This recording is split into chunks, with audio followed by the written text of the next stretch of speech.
ان کے لب رنگی کی نچھاور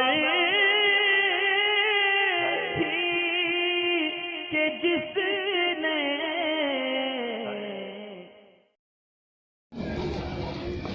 وعلیکم السلام ورحمۃ اللہ وبرکاتہ۔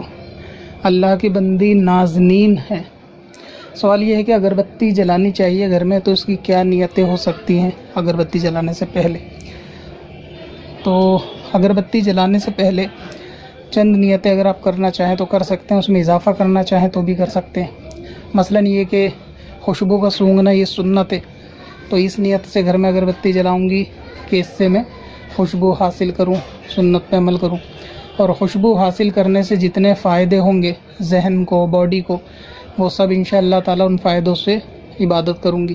مثلاً یہ کہ اگر خوشبو سونگھی جائے، چاہے وہ عطر کی ہو یا اگربتی کی ہو، اگر اس سے حافظہ قوت بڑھتا ہے تو اسلامک چیزیں، دین سیکھنے کی اس ذہن سے کوشش کروں گی۔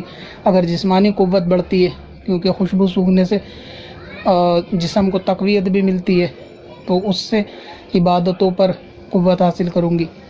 اس کے علاوہ یہ کہ اگربتی وغیرہ لگانے سے گھر کی بو وغیرہ دور ہوگی، تو گھر میں رہنے والے مسلمانوں کو فائدہ ہوگا، یا اور کوئی اسلامی بہن آتی ہے تو اس کو گھر کی بو سے چھٹکارا ملے گا۔ تو ایک طریقے سے مسلمان کی اس میں دل جوئی ہے، دل خوش کرنا ہے کہ اس کی طبیعت اچھا محسوس کرے گی خوشبو سونگھ کے۔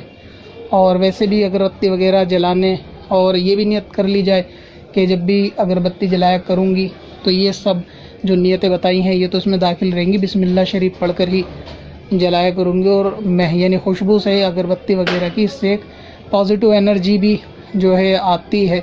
یہ آج جو ہے سائنس بھی اس بات کو تسلیم کر چکی ہے کہ اس قسم سے جو ہے نا پازیٹیو انرجی جسم کے اندر، باڈی کے اندر جو ہے وہ کہیں نہ کہیں ٹرانسفر ہوتی ہے، بندہ فیل کرتا ہے، تھوڑا مینٹلی بھی اچھا محسوس کرتا ہے، اور جسے تھکان یا پریشر کہتے ہیں مائنڈ کے اوپر، وہ بھی تھوڑا سا کول ڈاؤن بندہ اس میں محسوس کرتا ہے۔ تو یہ سب نیتیں کر کے جو ہے نا اگربتی وہ جلانی چاہیے۔ باقی کوئی ذاتی طور سے اور اپنی اس میں نیتیں ایڈ کرنا چاہے تو وہ کر سکتا ہے۔ پتھر میں اصل